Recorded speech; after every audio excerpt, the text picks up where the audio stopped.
সংখ্যালঘু নির্যাতন তো হচ্ছে ভারতে, ভারতের এক একটা মসজিদ তারা ভাঙতেছে এখন। এটা এটা এটা একটা লক্ষণ।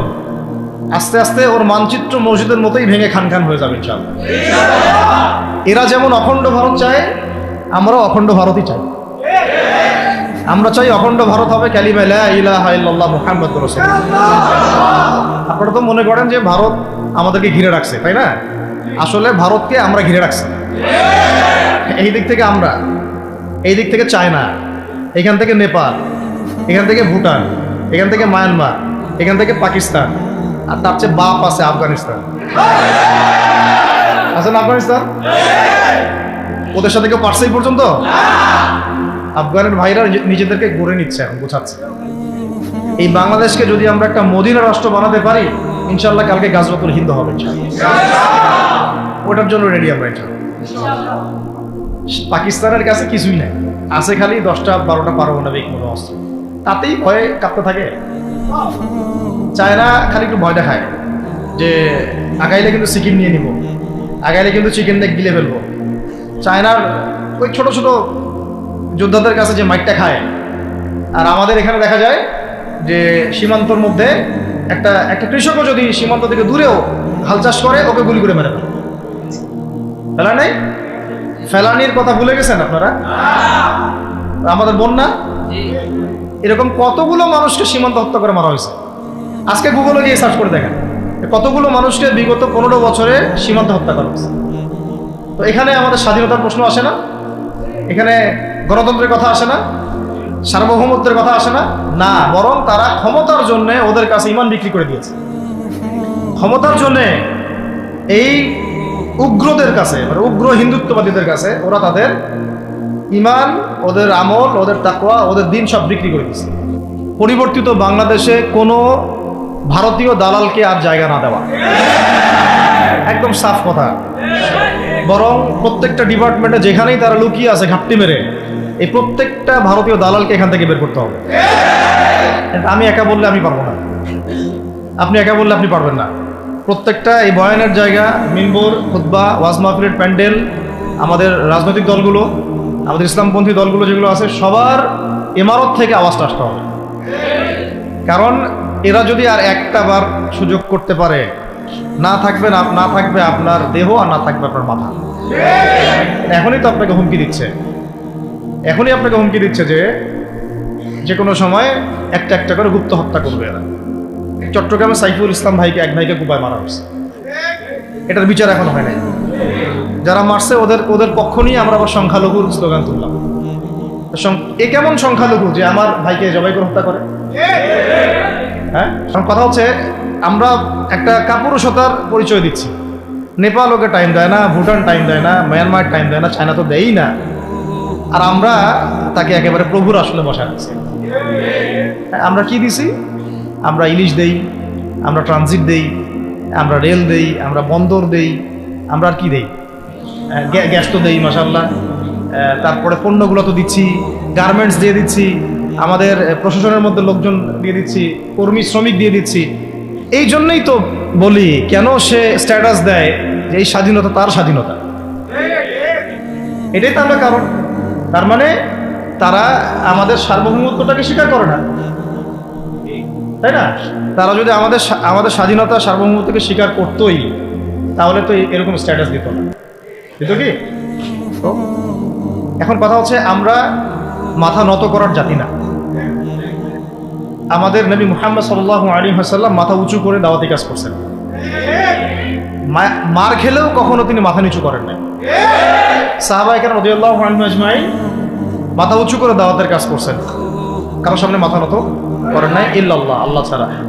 মার খেয়েছেন, হিজরত করতে হলে হিজরত করেছেন, কখনো মানুষ গালি দিয়েছে, গালি সহ্য করেছেন, কখনো মদিনায় চলে যেতে হয়েছে, দেশ ছাড়তে হয়েছে, দেশ ছাড়ছেন, আবার কখনো ইসলামী রাষ্ট্র কায়েম করতে হয়েছে, রাষ্ট্র কায়েম করছে। জিহাদ করার দরকার, জিহাদও করছে, কেতালের দরকার, কেতালও করছেন। আস্তে আস্তে মক্কা বিজয় করছেন, করেন নাই? সিরাত পড়তে হবে, সিরাতের ধারাগুলো আমাদেরকে বুঝতে হবে। এখন আমরা তো তার উত্তরসূরি, আমরা তাদের উত্তরসূরি। প্রথম কথা হচ্ছে, আমরা আমাদের নতজানু মনোভাবটাকে আগে ত্যাগ করতে হবে, এক নম্বর। আর অতীতের জীবনের যে ভুল ত্রুটিগুলো দ্রুত সংশোধন করতে হবে। মানে এখন আর আমাদের হাতে অনেক লম্বা সময় আছে এমন না বিষয়, কত কি যে দ্রুত হয়ে যাবে আপনি হয়তো ভাবতে পারবেন। বিশ্বটা খুব দ্রুত চেঞ্জ হচ্ছে।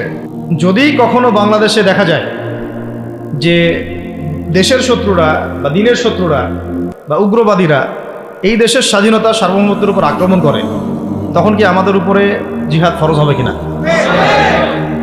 এখন যদি তাই হয়, এখন আপনাদের কি মনে হয় এটার সম্ভাবনা আছে না নাই? এইটুকু ইন্টেলেকচুয়াল অবস্থা তো আপনাদের আছে, এটার সম্ভাবনাও হতে পারে, আজ হোক কাল হোক, হতেই পারে। তখন আমার প্রিপারেশনটা কি হবে সেটা আমাকে এখন জানতে হবে। আমার প্রিপারেশনটা কি হওয়া উচিত? প্রথম প্রিপারেশন হওয়া উচিত আগের সমস্ত জিন্দগিতে যা করছি নিজেকে আল্লাহর দিকে ফিরাই নিয়ে আসা। এটা প্রথম কাজ। যে আল্লাহর দিকে ফিরে আসা নেই, তার সাথে না জিহাদের সম্পর্ক আছে না কিতালের কোনো সে তো আল্লাহর পথেই নাই।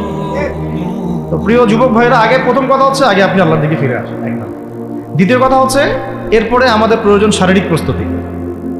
শারীরিক প্রস্তুতি যেমনটা বললাম যে কোনো অবস্থাতেই আলেম ওলামাদেরকে, দায়ীদেরকে, মুফতিদেরকে, মুহাদ্দিসদেরকে, মাদ্রাসার শিক্ষকদেরকে, খতিবদেরকে ভিতরে ঢুকতে দেওয়া যাবে না। কারণ আপনাদেরকে যদি ভিতরে নিয়ে যাওয়ার স্কোপ পায় তারা নতুন করে আবারও কেউ, তাহলে আর সুস্থ রাখবেন না, ফিজিক্যালি আপনি ঠিক থাকতে পারবেন না। অতএব একটা সামাজিক প্রতিরোধ গড়ে তুলতে হবে সবসময়। মানে একটা এলাকার মধ্যে একজন আলেম আছেন, সেই আলেমকে এলাকা থেকে নিতে পারবে না, তাকে নেওয়ার আগে 100 জনের উপর গুলি চালাইতে হবে, এমন একটা মুভমেন্ট থাকতে হবে। প্রতিবাদ না করলে আপনি বান্দরবনে যান, বান্দরবনের পাহাড়ি এলাকায় গিয়ে কোন একটা পাহাড়ি লোককে উঠাই নিয়ে আসেন, দেখি কত বড় সাহস আছে। আর্মি পর্যন্ত পারে না। কে পারে না? সেনাবাহিনী পারে না। পারে? পাহাড়িরা ওইখানে ঐক্যবদ্ধ হয়ে যায়, ওদের মহিলারা ঝাড়ু নিয়ে সামনে চলে আসে।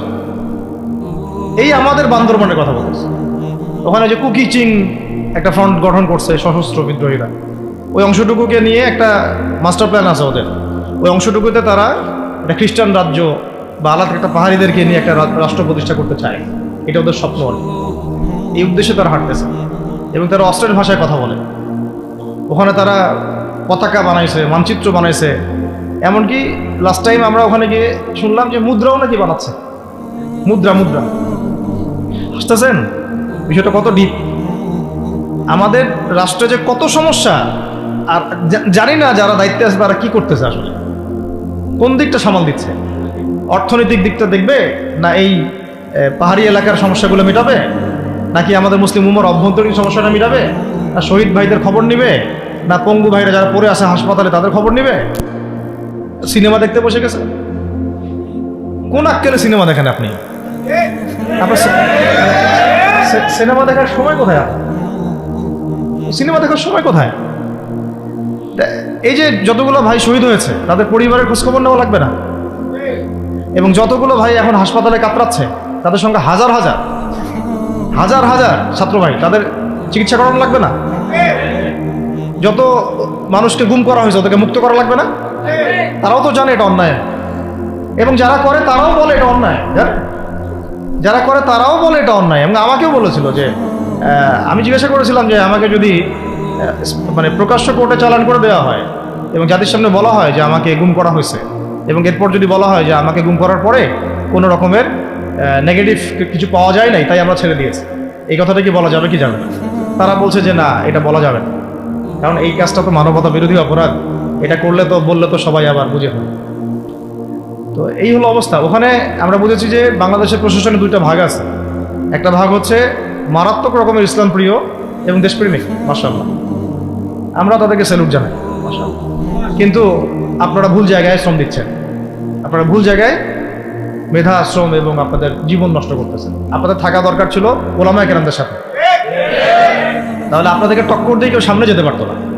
আপনারা খালিদ বিন ওয়ালিদ হতে পারতেন আমাদের, আপনারা কিন্তু ওমর ইবনুল খাত্তাব হইতে পারতেন। ওইখানে ঢুকে আপনারা শুধুমাত্র দুনিয়ার স্বার্থে সব নষ্ট করতেছেন। আমাদেরকে বলা হচ্ছে হুজুর বদদোয়া করিয়েন না, হুজুর ছেড়ে দিচ্ছেন, আমাদেরকে বদদোয়া দিয়েন না আবার বের হয়ে। আমাদের চাকরি এটা, ডিউটি এটা। এক ভাই আমাকে কোরআন এনে দিয়েছিল, নির্জনতা তো ওখানে, নির্জনতার সঙ্গী হচ্ছে কোরআন এবং নামাজ। তো এক ভাই দেখেছে আমি একটু নির্জন, মন খারাপ বসে আছে, একটা কোরআন নিয়ে এসে দিয়েছে, হুজুর কোরআন পড়েন আপনি, মন ভালো হবে। আর একজন এসে কোরআন নিয়ে চলে গেছে। কোরআন পড়ে ওখানে যদি আপনি আবার উল্টাপাল্টা কিছু করেন, ওদের নিয়ম নাই কোরআন দেওয়ার। কোরআন দেওয়ার কি নাই? নিয়ম নাই। তো এই হলো অবস্থা। কথা হচ্ছে যে এই ভাইদেরকে মুক্ত করাও তো তাদের কাজ ছিল। যে ওলামায়ে কেরামদের একজনের উপরে 3টা 4টা 5টা 10টা করে মামলা এখনো চলতেছে, তাদেরকে মুক্ত করা উচিত ছিল না? আর এই পুরো জুলুমের পিছনে যত জালেম ইনভলভ ছিল তাদেরকে আইডেন্টিফাই করে ভিতরে ঢুকানো উচিত ছিল না? হয়েছে সব কিছু? এই জিনিসগুলোর মধ্যে অনেক গ্যাপস আছে। এগুলো যদি এভাবে চলতে থাকে তাহলে আগামীতে আমরা যারা ইসলামিক রাজনীতি করবো বলে চিন্তা করতেছি বা ইসলামকে রাষ্ট্র ক্ষমতা নিতে চাই, আমরাও কিন্তু বেগ পাবো, ভালো রকমের বেগ পাইতে হবে। আর বিগত সময় আমরা অনেক ভুল করছি। যেমন মন খারাপ করেন না, এগুলো আমরা ভুল করছি। এই যে আমরা সেকুলারদেরকে অনেক বিশ্বাস করে ফেলছি, ওদের সাথে জোট করতে গেছি, ঠিক আছে, ওদেরকে আমরা ভাই বোন করার চেষ্টা করছি। আসলে এদের সাথে আর কাফেরদের সাথে কোনো পার্থক্য নেই। সেকুলারিজমে যারা আছে আর কুফার যারা, এদের মধ্যে কোনো পার্থক্য নেই। ওই কালিমা পড়া না পড়ার পার্থক্য, তো বাকি আপনার পিঠে ছুরি এরও মারবে ওরাও মারবে। আর আমি ছোট মানুষ, ছোট জায়গা থেকে বলতে চাই যে আমাদের যে ওলামায়ে কেরামগণ মাঠে আছেন, যে রাজনৈতিক দলগুলো আপনারা মাঠে আছেন, এবার আপনারা কোনো রুটির টুকরার জন্য লড়বেন না। এবার পুরো রুটি নিয়ে লড়বেন। প্রত্যেক আসনে প্রার্থী দিবেন আপনারা। যেহেতু এর বাইরে সিস্টেম, এখন অন্য সিস্টেমে যাওয়ার সুযোগ হচ্ছে না, তাহলে পুরো রুটিটার জন্য লড়তে হবে আপনাদের। আমাদের টার্গেট হচ্ছে এখন একটা ইসলামপন্থী সরকারকে রাষ্ট্র ক্ষমতায় নিয়ে যাওয়া। এটা আমাদের এখন প্রধান টার্গেট। এখন আমাদের এজেন্ডা স্পষ্ট, কোনো গোপন এজেন্ডা নাই। আমাদের কি নাই? কোনো গোপন এজেন্ডা নেই। আমরা চাই বাংলাদেশে এখন একটা ইসলামপন্থী রাষ্ট্র ব্যবস্থা গড়ে উঠুক, ইসলামপন্থী সরকার শাসন ক্ষমতায় আসুক। এটার জন্য আপনাদের সবার ভূমিকা আছে। কেউ কথা দিয়ে ভূমিকা রাখবেন, কেউ লিখবেন, কেউ বলবেন, কেউ যেভাবে হোক আপনাকে ভূমিকা তো রাখতেই হবে। কারো বসে থাকার সুযোগ নেই। এখন এই রাষ্ট্রটাকে ইসলামিক রাষ্ট্র হিসেবে গড়ার দায়িত্ব এখন সবার কাঁধে আসছে। আমরা আমাদের জায়গা থেকে বলতেছি, বাকি কাজ কিন্তু আপনাদেরকে করতে হবে। আল্লাহ পাক করার তৌফিক দান করে। আর ইসলামপন্থী ভাইদের আপোষের যে দূরত্ব, এটা কমায় ফেলতে হবে। এই দূরত্ব রাখা যাবে না। ইখতিলাফ আছে থাক, যদি আকীদাগত মৌলিক কোনো পার্থক্য না থাকে, আমরা তো ভাই ভাই নাকি? আমাদের চেয়ে কি মানে সেকুলার আমাদের বেশি বড় ভাই? আমাদের চেয়ে কি ওই যে নাস্তিক মুরতাদের আমাদের বড় ভাই? কমিউনিজমে যারা আছে ওরা আমাদের বড় ভাই? না এই গণতন্ত্রপন্থী যারা একবারে কট্টর, ওরা আমাদের যিনি ভাই নাকি? আমাদের তো ভাই, সোজা কথা হচ্ছে ইন্নামাল মুমিনুনা ইখওয়া, ইন্নামাল মুমিনুনা, মুমিন যারা মুমিন ভাই। মুমিনে কি ভাই? খালাস। আল মুসলিম আখুল মুসলিম, মুসলিমের ভাই কি? মুসলিম। খালাস, এইটুক। মুসলিম আমার ভাই, মুসলিম আমার ভাই। এখন যারা এদেশের রাষ্ট্র ক্ষমতা ইসলামকে চায় না, তারা আমাদের ভাই না। সে যে কোনো নামেই আসুক, এক্স ওয়াই জেড, দেখার দরকার নেই। এক্স নামে আসুক, ওয়াই নামে আসুক, জেড নামে আসুক, যারা রাষ্ট্র ব্যবস্থা ইসলামকে চায় না, তারা আমার ভাই। আলাদা সোজা কথা। এবং রাষ্ট্র ব্যবস্থা ইসলাম চায় যে ভাইরা আমাদের, ওই ভাইদেরকে একসাথে থাকতে হবে। আল্লাহর কসম করে বলতেছি, ইনশাআল্লাহ যদি এই ভাইরা আমরা একসাথে থাকতে পারি, এর সাথে আমরা দায়ীরা, তালেবে ইলমরা এবং আপনারা তো যুব সমাজ আছেন, আমাদেরকে টক্কর দিয়ে বাংলাদেশের রাষ্ট্র ক্ষমতায় কেউ যাইতে পারবে না ইনশাআল্লাহ। সবাইকে ভূমিকা রাখতে হবে। এখন অন্য আলোচনা চেয়ে এই আলোচনাটাই বেশি দরকার। অন্য আলোচনা অনেক শুনছেন, এখন বাংলাদেশের দরকার একটা ইসলামপন্থী রাষ্ট্র ব্যবস্থা। এর বাইরে কোনো আলাপ নাই। এটা প্রতিষ্ঠা করার জন্য কি করতে হবে সেটা ফিকির করা। এখন সবাই প্রতিবাদের ভাষায় কথা বলতে পারে, একটা রেভলিউশন ঘটানোর মতো সিচুয়েশন বাংলাদেশে আছে। অন্তত পক্ষে আমাদের ভাইদের মধ্যে আমরা দেখেছি, ছাত্র ভাইদের মধ্যে সাহস তো মাশাআল্লাহ অবশ্যই আছে, ডেডিকেশন আছে, জীবন দেওয়ার মানসিকতা আছে। তাদেরকে খালি নার্সিং করতে হবে, জীবনটা যেন ভুল পথে না যায়। এখন আবু সাঈদের রক্তের উপর দাঁড়ায় যদি কোনো সেকুলার ক্ষমতায় আসে, তাহলে এটা আবু সাঈদের রক্তের সাথে গাদ্দারি হচ্ছে। এই মুগ্ধদের রক্তের উপর সিঁড়ি বানায় যদি কোনো জাতীয়তাবাদীরা আর ওই সেই গণতন্ত্রপন্থীরা, ওই ইসলামের দুশ্মনরা, ওই ভারতের দালাল্লাই যদি ক্ষমতায় আসে, তাহলে এটা ওদের রক্তের সাথে গাদ্দারি হচ্ছে। এই গাদ্দারির মাফ হবে না। এইটা পলাশির যুদ্ধের চেয়ে বড় মির্জাফরি হয়েছে, এটা ৭১-এর চেয়ে বড় রাজাকারী হয়েছে। আপনারা বলেন যে দেখেন, ভালো করে বুঝেন, গুম হয়েছে এক শ্রেণী, আমার কথা মন খারাপ করে না, এক শ্রেণী গুম হয়ে গেছে, এক শ্রেণী ক্রস ফায়ার, এক শ্রেণীর শাপলা চত্বরে রক্ত দিছে, তাই নাই? এক শ্রেণী ওলামায়ে কেরাম মামলা নিয়ে ঘুরে বেড়াচ্ছে মাথার উপরে, এক শ্রেণীর ছাত্র ভাইরা রাস্তায় শহীদ হলো, আর এক শ্রেণীর ছাত্র ভাইরা পঙ্গু হয়ে হাসপাতালে বেডে পড়ে আছে। ক্ষমতায় গেছে কারা? নতুন এক শ্রেণী। হ্যাঁ, এবং ওখানে এমন কিছু মানুষ আছে যাদের সাথে আন্দোলনের কোনো সম্পর্কই ছিল না, সম্পূর্ণ উড়ে এসে জুড়ে বসছে তারা। তাহলে এখানে ইসলামিক রাজনৈতিক দলগুলোকে সামনে রাখা যাইত, তাদের থেকে তো উপদেষ্টা একটাও নেয় নাই। জামাত ইসলাম থেকে একটা উপদেষ্টা নিছে কিনা? হেফাজত ইসলাম থেকে কোনো উপদেষ্টা নিছে কিনা? আমাদের চরমনায় থেকে একটা উপদেষ্টা নিছে কিনা বলেন? তার মানে রাষ্ট্র গঠনে আমাদের কোনো ভূমিকা নাই না। আমাদেরকে বুঝাইছে যে আপনারা পরে আসে, ইলেকশন দিব, তখন আপনার ইলেকশন লইলেন। ইলেকশন সে কবে দেয় সেটাও দেখেন, আদৌ দেয় কিনা সেটাও দেখেন। কাকে বিশ্বাস করবেন আপনি? বিশ্বাসটা করবেন কাকে? যখন মোস্তফা সরোয়ার ফারুকের মধ্যে একজন উপদেষ্টা হচ্ছে, বিশ্বাসটা আপনি করবেন কাকে? সারা জীবন মানুষকে পরকীয়া শিখাচ্ছে, তার কোন যোগ্যতায় সে উপদেষ্টা হচ্ছে? আচ্ছা, একটা কাজ করেন, এটা উপদেষ্টা করার জন্য একটা পরীক্ষা নেন না, দেখি বিসিএস এর মতো, দেখেন না এটা পাস করে কিনা। অথবা আপনি একটা কাজ করেন, ইসলামিক সেন্সে পরীক্ষা নেন, দেখেন কোরআন তেলাওয়াত করতে পারে কিনা। কিসের ভিত্তিতে হলো? এই যে এই সমস্যাগুলো থেকে গেছে। তারপরেও যা হয়ে গেছে হয়ে গেছে। এখন আমাদের যেটা কথা সেটা হচ্ছে, আমরা তো আর কোনো বিদ্রোহে যেতে চাই না, আমরা যে শান্তিপূর্ণভাবে ইসলাম প্রতিষ্ঠা করতে। কিন্তু প্রয়োজনে যদি তারা মানে আমাদের উপর জুলুমের ভাষা বেছে নেয়, তাহলে আমরা অবশ্যই এবার প্রতিবাদের ভাষা বেছে নিতে চাই। এই জন্য সবার আগে জরুরি হচ্ছে যুবকদেরকে এক কাতারে থাকা, ইসলামপন্থী ভাইদের সাথে থাকা, ইসলামী সংগঠনের সাথে থাকা, এবং নাম XYZ যেটাই হোক না কেন, নাম XYZ হতে পারে, আপোষে ভাই ভাই হয়ে থাকা। এটাতে যদি ভাই আমরা এবার ভুল করি, আল্লাহর কসম করে বলতেছি, আল্লাহ না করুক, এরপরে যদি মায়ের আসে, না আপনি বাঁচবেন না, আমি বাঁচব, কেউই না, ইনশাআল্লাহ ওই দিন আসবে না। আর আমরা যদি ইনশাআল্লাহ আজ্জা ওয়া জাল যদি আমরা এটাকে মদিনা রাষ্ট্র বানাতে পারি, এই জন্য আমি আগে বলেছি একটা লেকচারে যে আমরা যদি বিরিয়ানি খেতে চাই, আপনি যদি বিরিয়ানি খেতে চান, একটা পাত্র নেবেন কি না? আচ্ছা, পাত্রটা যদি ময়লা থাকে খাবেন? পাত্র অনেক ময়লা আছে, আপনি কি ওইখানেই বিরিয়ানি ঢালবেন? তাহলে খাওয়া শুরু করবেন? সবার আগে আপনি কি করেন? এটাকে ধোন, পরিষ্কার করেন, তাই না? বাংলাদেশকে যদি আপনি ইসলামী রাষ্ট্র হিসেবে করতে চান, আগে এই দেশের মধ্যে যে পয়জনগুলো আছে এগুলোকে দূর করতে হবে, সমস্ত পয়জনকে ধুয়ে সাফ করতে হবে। তারপরে যে খেলাফা বা শরিয়া বা ইমারা যেটাই আসো, ইমারা এক জিনিস, খেলাফা আর এক জিনিস। আমি এক কথায় বোঝাচ্ছি ইসলামী রাষ্ট্র ব্যবস্থা, ইসলামী রাষ্ট্র ব্যবস্থা। যদি ইসলামী রাষ্ট্র ব্যবস্থা তারপরে আসে, জমিন সাফ করার পরে, তখন সেটা সাস্টেইন করবেন ইনশাআল্লাহ। আর যদি ময়লার মধ্যেই ইসলামী রাষ্ট্র কায়েম করতে চান, তখন হবে উদাহরণটা এরকম যে আপনি এই নোংরা ড্রেনের মধ্যে নেমে গায়ে সাবান মাখা শুরু করছেন, হাততে কোনো লাভ হবে, বরং ওই নোংরাই আপনাকে খেয়ে ফেলবে। ঠিক আছে? ডেমোক্রেটিক সিস্টেমের মধ্য দিয়ে যদি আমাদের ভাইরা ক্ষমতা যেতে পারে, যাক না, সমস্যা কিছু নাই। এটা কতটুকু জায়েজ না জায়েজ, হালাল হারাম সুন্নত, এদিকে আমি যাচ্ছি না। এবং এটা নিশ্চিত তারাও জানে এটা সুন্নাত না, তারাও জানে এটা কি না, সুন্নাত পদ্ধতি না। কারণ রাসূলুল্লাহ সাল্লাল্লাহু আলাইহি ওয়াসাল্লাম দাওয়াতের মধ্য দিয়ে এবং সশস্ত্র যুদ্ধের মধ্য দিয়ে মানে মক্কা বিজয় করেছেন। দাওয়াতের মধ্য দিয়ে তিনি মদিনা রাষ্ট্র কায়েম করেছেন। তারপরে মদিনা রাষ্ট্রকে বেস করে আস্তে আস্তে আরও রাষ্ট্রকে এক্সপেন্ড করেছেন। বদর, উহুদ, খন্দক, খায়বার এগুলো হয়েছে, আস্তে আস্তে মক্কা বিজয় হয়েছে। মূল ছিল আগে মদিনা রাষ্ট্রটা কায়েম করা। তো আমরা যে কোনোভাবেই হোক মদিনা রাষ্ট্রটা আমাদের কায়েম করতে হবে আগে, তারপরে ইনশাআল্লাহ তাআলা দেখবেন, হ্যাঁ, ওই অখণ্ড ভারত আমরাও কায়েম করবো ইনশাআল্লাহ।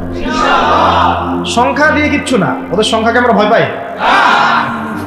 ওদের সংখ্যাকে ভয় পাওয়ার কিচ্ছু নেই, সংখ্যাকে ভয় পাওয়ার কিচ্ছু নাই। কারণ এই যে কোরআন, আমার সামনে যে কোরআনটা আছে, এটা দেখে একটু খারাপ লাগলো। কোরআনের যে অবস্থা, এটা খুব মনের কষ্ট দিল আর কি। কোরআনটা হবে চকচকা, এটা দেখে বোঝা যাচ্ছে এটা অনেকদিন কেউ পড়েই নাই। আপনাদের বাসার যদি কোরআনের এই হালত হয়, তাহলে আমাদের দ্বারা দিন কায়েম হবে না। আপনার কোরআনের হালত হবে এমন যে কোরআনে এক বিন্দু পরিমাণ কোনো ময়লা নাই, প্রত্যেকদিন আপনার হাতের স্পর্শেই ময়লা দূর হয়, তখন এই কোরআন আপনার পক্ষে কথা বলবেন ইনশাআল্লাহ। তো ভাই, কোরআনের কাছে চলে আসেন, আর দেরি করেন না, সময় নাই। আল্লাহ পাক সবাইকে কবুল করেন, আমিন। এই মসজিদগুলোকে কাজে লাগান, এখানে তালিমি বৈঠক চালু করেন প্রত্যেক সপ্তাহে। আমি যদি প্রত্যেক মাসে রংপুরে আসি, প্রত্যেক মাসে সময় দেবো ইনশাআল্লাহ। আপনারা এখানে ইমাম ঠিক করেন, খতিব ঠিক করেন, এবং ওই যে টিচার ঠিক করেন, করে আপনারা কোরআন শিক্ষার ব্যাচ চালু করেন, কোরআন তাফসীরের ক্লাস চালু করেন, তারপরে তুলনামূলক আরবি ভাষা শিখেন। মানে এগুলো শিখে নেন তাড়াতাড়ি, সময় নাই এগুলো, আমাদের হাতে সময় কম। এগুলো আজকে থেকে 10 বছর আগেই শেখা উচিত ছিল। তাই না? কিন্তু আমাদের এই সেকুলার শিক্ষা ব্যবস্থা আপনার জীবন থেকে 20 বছর কেড়ে নিয়েছে। 20 বছর পড়াশোনা করার পরে আমি চ্যালেঞ্জ করতেছি, এই যে লাখ লাখ টিচারকেও যদি আপনি কোরআন তেলাওয়াত ধরেন সহি বলতে পারেন, অথচ তারা জাতির শিক্ষক হয়ে বসে আছে। সেকুলার শিক্ষা ব্যবস্থাটা আমাদের জীবন থেকে পুরা ইসলামের হকটাকে নষ্ট করে ফেলছে। আপনার অধিকার ছিল যে আপনি একজন স্কুলের স্টুডেন্ট, আপনি কোরআন পড়তে পারবেন। আপনি একজন কলেজের স্টুডেন্ট, আপনি কোরআনের তাফসীর করতে পারবেন। আপনি একজন ইউনিভার্সিটি পাস করেছেন, আপনি হাদিসও পড়তে পারবেন, এবারও তো দিতে পারবেন, এরাও দিতে পারবেন। এটা আপনার হক ছিল, কিন্তু এই হকটা নষ্ট করছে কারা? এই সেকুলার শিক্ষা ব্যবস্থা নষ্ট করে ফেলছে। এখন তো কিছু করার নাই। তো এটাতে আমাদের দোষ কি? আমাদের দোষ হচ্ছে আমরাই তো তাদেরকে ভোট টোট দিয়ে উপরে উঠেছিলাম। আমাদের বাপরা উঠাইছে, আমাদের বাবারা উঠাইছে, তার বাবার উঠাইছে। তা আমরা তো ওই সময় ইনসাফ করি নাই, ফলে আমাদেরকে ভোগ করতে হয়েছে। আপনার এই প্রসঙ্গটা দুটো কথা বলেই ফেলেন, নাহলে আমি মানে হকাদায় হয় না। একটা মুসলিম ঘরের ছেলে, তার অধিকার নাই প্রাইমারি স্কুলে গিয়ে সে কোরআন শিখবে? আচ্ছা, আমাদের মৌলিক অধিকার কি? খাদ্য, বস্ত্র, বাসস্থান, শিক্ষা, চিকিৎসা, 5টা বলি না? তো কোরআন আমার মৌলিক অধিকার না? মুসলিম পরিবারের সন্তান আমি, কোরআন আমার মৌলিক অধিকার না? তারপর প্রাইমারি স্কুল আপনাকে শিখায় নাই, হাই স্কুল আপনাকে শিখায় নাই, এমনকি কারমাইকেল শিখাইছে আপনাকে, বেগম রোকেয়া বিশ্ববিদ্যালয় শিখাইছে, এরাও শিখায় নাই। এমনকি বিসিএস ক্যাডার হচ্ছেন কোরআন ছাড়াই, ডক্টর হচ্ছেন কোরআন ছাড়াই, ইঞ্জিনিয়ার হচ্ছেন কোরআন ছাড়াই। এমনকি শিক্ষা কমিশন গঠন হচ্ছে, ওই কমিশনের লোকদেরও কোরআনের জ্ঞান নেই। টকশোতে এসে আবার ঠিকই পটর পটর করে, কোরআনে পড়তেও পারে না, টকশোতে এসে পটর পটর করে। এই তো বিগত 10 বছর তো টকশোর বছর ছিল, খালি টকশো, দেখেন নাই? আলোচনা আলোচনা আলোচনা। একটা ন্যারেটিভ তৈরি করা হচ্ছিল, ইসলাম নিয়ে যারাই কথা বলবে এরাই জঙ্গি, এরাই মৌলবাদী, এরাই সন্ত্রাসী। হ্যাঁ, তো কিভাবে মানুষের ব্রেন ওয়াশ করা হয়েছে। আমি আসলে অবাক হয়ে গেছি এই ঘটনাতে, জুলাইয়ের ঘটনায়, যে যুব সমাজকে ধ্বংস করার জন্য তারা 20 বছর ঠেলে দিছে, ওই যুব সমাজই তাদেরকে পিটাই বের করছে। আল্লাহ পাকের কি পরিকল্পনা! আপনাদেরকে ধ্বংস করার জন্য 20 বছর ধরে তারা সিলেবাস কারিকুলাম করছে। আপনাদেরকে শরৎচন্দ্র পড়াইছে, বঙ্কিমচন্দ্র পড়াইছে, হুমায়ুন আহমেদ পড়াইছে, হুমায়ুন আজাদ পড়াইছে, হ্যাঁ শেক্সপিয়ার পড়াইছে, আর কত কি পড়াইছে। কোরআন পড়তে দেয় নাই, নামাজের স্বাধীনতা দেয় নাই, পর্দার স্বাধীনতা দেয় নাই। আমাদের বোন পর্দা করে পরীক্ষা দিতে গেছে, নিকাব খুলে ফেলা হয়েছে, কি করে নাই। কিন্তু ওই ছাত্র জনতার হাতেই পিটানি খেয়ে ফেলছে। আল্লাহ পাকের দেখছেন কি একটা মিরাকেল, আল্লাহ পাকের কি মানে কুদরত, ক্যারিশমা। ঠিক কিরকম হয়েছে জানেন? ঘটনাটা হয়েছে এরকম যে ফেরাউনের ঘরে মূসা আলাইহিস সালামকে আল্লাহ পাক বড় করছে। মাশাআল্লাহ। তো আপনাদেরকে ধ্বংস করার জন্যই কিন্তু এই পলিসিগুলো অ্যাপ্লাই করা হয়েছে।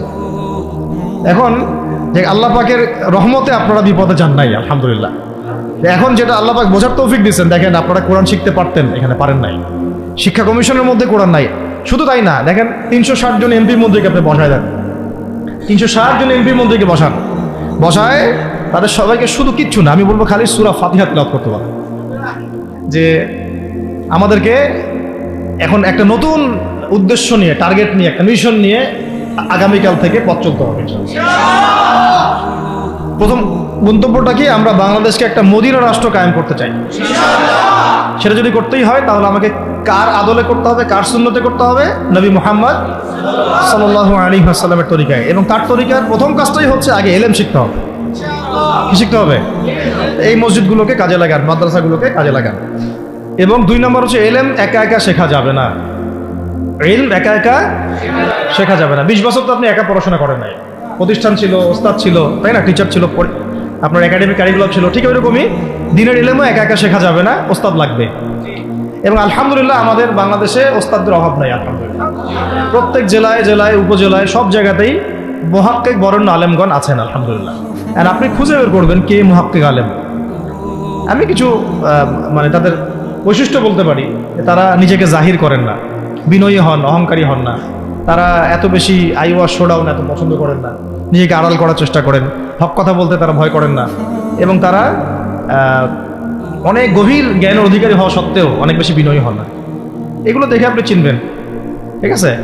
আমাদের সালাফরা তো বলতেন যে মুহাক্কিক মানুষকে পাবেন 2 জায়গায়, এক হচ্ছে মাটির তলে, আর একটা হচ্ছে জেলখানায়। ঠিক আছে?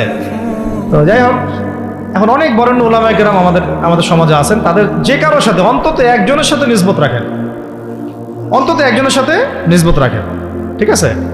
তো এটা আমাদের সৌভাগ্য আলহামদুলিল্লাহ যে বাংলাদেশে বহু মাদ্রাসা, বহু কওমি মাদ্রাসা, আলিয়া মাদ্রাসা, অনেক ধরনের মাদ্রাসা আছে। কিছু সংকীর্ণতা বা কিছু সমস্যা আমাদের মধ্যে থাকতে পারে, এটা যে কোনো জায়গায় থাকতে পারে, কিন্তু আলহামদুলিল্লাহ এই খেদমতটুকু আছে বলেই এখন পর্যন্ত দ্বীন ইসলামকে তারা মিটাইতে পারে না।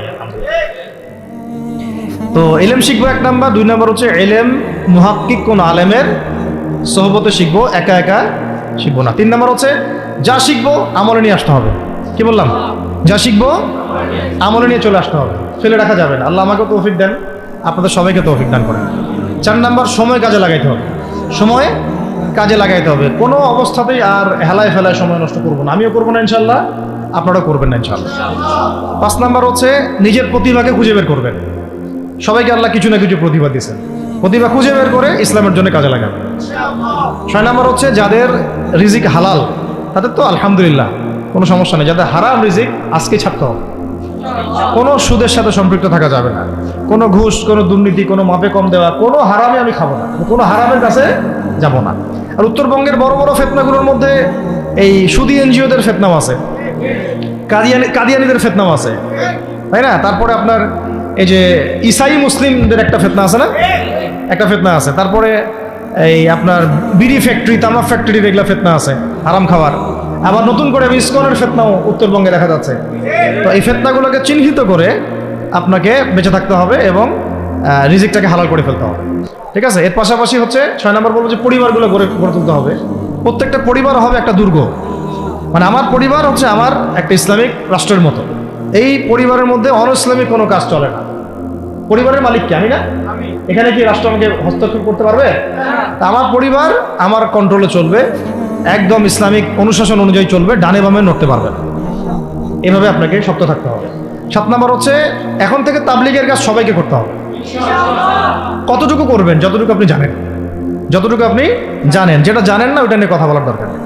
আর সমাজে কিছু ইখতিলাফি মাসালাগুলো আছে যেগুলোকে নিয়ে কিছু মানে মোটা বুদ্ধির মানুষেরা আর কি মসজিদগুলো ভাগ করে ফেলে, ঠিক আছে? এই পাল্লায় পড়া যাবে না। ইখতিলাফি মাসালাগুলো সাহাবীদের যুগ থেকেই ছিল, এগুলো নিয়ে মতবিরোধের সুযোগ নাই। এটা তার কাছে এই মাসালাটা অথেন্টিক মনে হয়, সে আমল করতেছে, করুক। আমার কাছে এই ফিকহের আলোকে এটা বেশি অথেন্টিক মনে হয়, আমি এটা আমল করতেছি। এগুলো নিয়ে কোনো রকমের আর দ্বন্দ্বে যাবেন না। বরং আমরা এখন ঐক্যবদ্ধ হব কিসের ভিত্তিতে? আমরা ঐক্যবদ্ধ হব আকীদা, আমল এবং মানহাজের ভিত্তিতে। আমাদের আকীদা আহলুস সুন্নাহ ওয়াল জামাআর আকীদা থাকবে, আমল থাকবে সাহাবীওয়ালা আমল, এবং মানহাজ থাকবে আমরা সালাফদের আদলে বাংলাদেশে দিন কায়েম করতে চাই। খালাস। আর যারা দিন কায়েমের কথা বলবে না ওদের সাথে আমার ঐক্য হবে না। কি হবে? দিন কায়েমের কোনো ফিকির নাই, তার সাথে আমার ঐক্য হবে কি হবে? তার ফিকির আছে শুধু মসজিদ নিয়ে আর অন্য কিছু নিয়ে, তার দল নিয়ে বা তার মানে আরো তো আছে অনেক কিছু আর কি, এগুলো নিয়ে। তো ওইগুলো বাদ দিলাম। এই আমর বিল মারুফের কাজ সবাইকে করতে হবে এবং একই সাথে সবাইকে এখন থেকে প্রতিবাদী হতে হবে, অন্যায়ে নিষেধ করতে হবে। এলাকায় অন্যায় হতে দিবেন না আপনারা। এলাকার মধ্যে জুয়া খেলবে কেন? আপনারা প্রতিবাদী হবেন। এখানে গাঁজা খাবে কেন? আপনি প্রতিবাদী হবেন। মাদকের আকারা হবে কেন? আপনারা প্রতিবাদ করবেন। এখন তো আপনি পুলিশ প্রশাসনের অপেক্ষায় বসে থাকার সময় নাই তো এখন। একজন নেককার, মুত্তাকি, পরহেজগার মানুষ প্রত্যেকটা এলাকায় থাকা দরকার। আপনাদের মধ্যে একটা জামাআ বা কমিউনিটি থাকা দরকার, মানে একটা অ্যাসোসিয়েশন থাকা দরকার, যারা ওই এলাকাকে সংস্কারের কাজ করবে ইনশাআল্লাহ। অথবা বৃহত্তর সংগঠন যেগুলো আছে বাংলাদেশে, তাদের অঙ্গ সংগঠন হিসেবে আপনারা কাজ করতে পারেন। আল্লাহ পাক তৌফিক দান করেন।